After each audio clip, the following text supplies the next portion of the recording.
السلام عليكم، كي دايرين؟ لاباس عليكم؟ كلشي بخير؟ كنتمنى ان شاء الله تكونوا بخير وعلى خير وفي صحه جيده ان شاء الله تعالى. رجعت لكم اليوم بقصه جديده، كنتمنى ان شاء الله تعجبكم القصه ديال اليوم ديال مريم. هو شنو وقع ليها من وراء الطلاق؟ مريم كانت باقا صغيره، في عمرها 20 عام وطلقت. تزوجت على 18 عام، عاشت ظروف المهمه هماش مع الزوج ديالها، وقررت انها تطلق بعد المعاناه اكيد مع الزوج ديالها. ما كانش باغي يطلقها، وهي كانت مازال ما ولدت معاه حتى شي حاجه.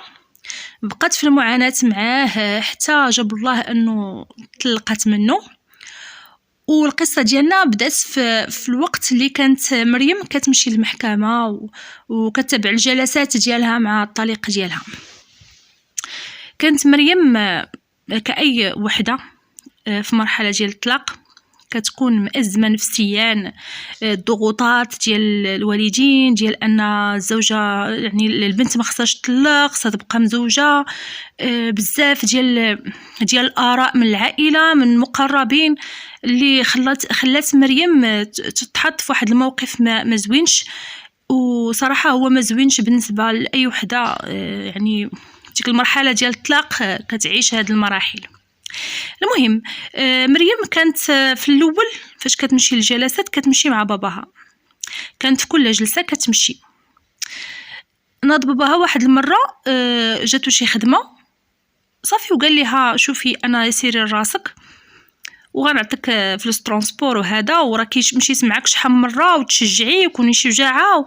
وهي ما بغاتش، قالت ليه لا انا ما عمرني خرجت بوحدي، انا هكا. قال لها لا ضروري خصك تعولي على راسك، تعتمدي على راسك. باباها كان من اول وحدين اللي بغاها تطلق لان شافها كانت معذبه بزاف، وهو اللي يعني ساعدها انها طلب طلاق. المهم مريم وافقات وقال لها راه عرفتي الطريق فين جات وهذا. فقت الصباح بكري باباها دز الخدمه دوزها معاه تركبات، حيت البلاصه فاش بغات تركب بعيده شويه على الدار. دوزها معاه ركبات مشات. كانت واحد الاحساس ديال مريم ان اول مره كتمشي للمحكمه بوحدها وكتوقف قدام القاضي وما كاينش معها باباها، حتى لو ما كانش كيدخل معها ولكن كانت كتحس به سند ليها. مريم تتقول لراسها خاصني نتشجع، خاصني نكون مرة قويه، خاصني يعني نتحدى هذا الخوف اللي فيا. فعلا مريم مشات للمحكمه، دخلت مع الباب ديال المحكمه، لقات الطليق ديالها واقف تيشوف فيها شي نظرات ديال الحقد وديال الكره. في ديك اللحظه مريم حست بواحد الخوف في قلبها، ولكن دائما مريم كتهضر مع راسها وكتقول لا انا خصني نتشجع وخاصني نكون قويه. دخلت المحكمه، كانت اخر جلسه ليها هي هادي. شافها القاضي بقات كتهضر معاه وهذا. المهم قالت كاع الاعترافات ديالها، قال لها واش ممكن ترجعي؟ ما بغاتش مريم ترجع نهائيا للزوج ديال الطليق ديالها عفوا. اعلن القاضي الطلاق. في ديك اللحظه مريم حست بواحد الفرحه وكتقول الحمد لله واخيرا تهنيت. خرجت مع باب المحكمه وجات الطليق ديالها وقال لها قال لها كنحس بهذا النهار وكأنه أول نهار في حياتي. يعني كيبين لها وكأنه زعما هو عاجبو الحال أنه تفرق معها، وهي ما جاوباتوش، بقات كتضحك وابتسمت ليه وزات في حالها. تما غاديه بات شي طاكسي، هو يتبعها واحد راجل تبعها، قال لها واش ممكن نهضر معاك؟ قالت لي اسمح لي يا خويا انا ما يمكنش لي نهضر معاك، انا راك شفتك من قبيله وانت تطرد لي البال في المحكمه وهذا. قال لها شوفي انا ما بغيتش نتفلى، ما بغيت حتى شي حاجه، انا ناوي المعقول باغي الزواج. مريم ما عطاتوش راس الخيط، يعني ركبات في الطاكسي، هو طلع من وراها ركب صافي. تمات غاديه، هو غادي، ومره كتشوف فيه في المرايه وكتشوف يعني هي تخوفات منه. وصلت لي البلاصه اللي غادي تهبط فيها وهو هبط معاه، بقى تابعها كتقول لي سير في حالك، راه انا وصلت للبلاصه اللي انا يا ساكنه فيها، راه الا تلقى لك بابا ولا خويا ولا هذا. هو مبغاش، قال لها قلت لك انا باغي المعقول وباغي نعرف داركم. مشات دخلت للدار دخلت كتجري بحال هكا، قالت لها ماما مالكي قالت لها صافي راه طلقت راه هذا. المهم فرحات مريم بهذاك الطلاق ديالها وكانها بحال يلاه بتزوج هي، مع انه طلاق، ولكن يعني الانسان اللي كاين عايش واحد المرحله في الزواج ووصل لواحد النيفو راه كيفضل انه يطلق، وداك الطلاق كيكون بالنسبه ليه واحد الفرحه. صافي شويه هو يدق الباب، دق وهي تحل ليه امها، قالت لي شكون؟ قال لها انا راه طالب راغب في بنتكم بغيتها.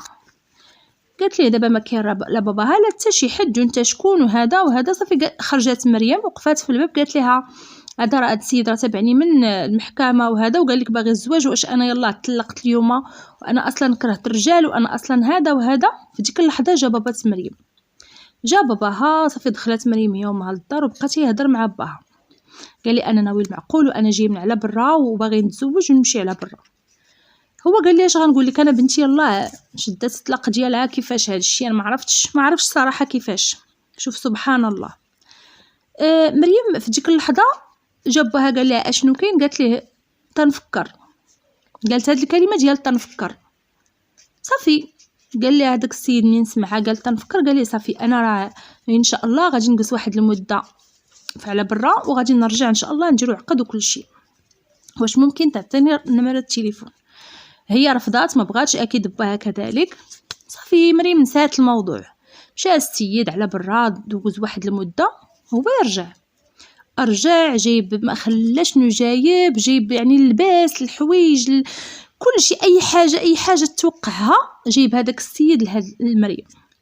جا دق تاني الباب، خرج ليه باها قال لي حنا نسينا الموضوع هذا. قال لي انا ما نسيتش، انا شفتها باب المحكمه، قلت هاد البنت هي اللي غادي نتزوج بها. هو ما كانش مزوج ولا شي حاجه، كان باقي ديال راسو يعني. صافي هي يعني ما عرفتش كي جا هذاك الشيء. صافي قالت لبا صافي انا موافقه ما عنديش مشكل. قال لها بابي خدي تاني واحد تجربه اللي ماشي هي ديك. قالت لي لا انا بغيت فعلا، وافقات، داز داك الشيء بسلام في مده اسبوع، تخطبات، تزوجات. صافي قاد لها وريقاتها، مشات على برا، عاشت معاه بالسعاده. يعني سبحان الله، شوف سيد ربي راه ما كيسد باب حتى كيحل بيبان. يعني الانسان تيكون في واحد اللحظه مضغوط نفسيا، تيكون في واحد اللحظه تيفقد الامل في الحياه، تيفقد الامل في الناس، في الاشخاص، في كل شيء. ولكن ربي كبير، ربي كيحل لك شي باب اللي انت عمرك ما ظنيتي غادي تحل لك، والصدفه خير من الف ميعاد. وبزاف ديال البنات وقع ليهم نفس القصه اللي وقعت لمريم، يعني كتفرق مع الزوج ديالها وسبحان الله كتلاقى مع شخص اخر اللي تيخليها عايشه واحد السعاده وراحه بال. داكشي باش الانسان، القصه ديال مريم كتعطينا واحد التجربه زوينه، وكتعطينا واحد الدرس نتعلموا بان الله سبحانه وتعالى دائما معنا، دائما تيكتب لنا غير مكاتب الخير. وعسى ان تكرهوا شيئا وهو خير لكم، وعسى أن تحبوا شيئا وهو شر لكم. هذه هي العبرة من القصة ديال مريم، والإنسان ما خصوش يقنط من رحمة الله تعالى.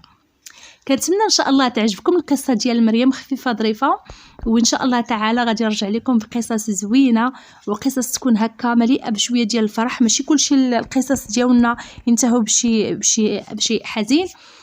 دائما ان شاء الله نحاولوا ننوعوا في القصص ديالنا. وشكرا لكم بزاف على التتبع ديالكم، وشكرا بزاف على النصائح ديالكم وعلى يعني الرسائل ديالكم. شكرا لكم بزاف، وان شاء الله مع قصة جديدة قريبا.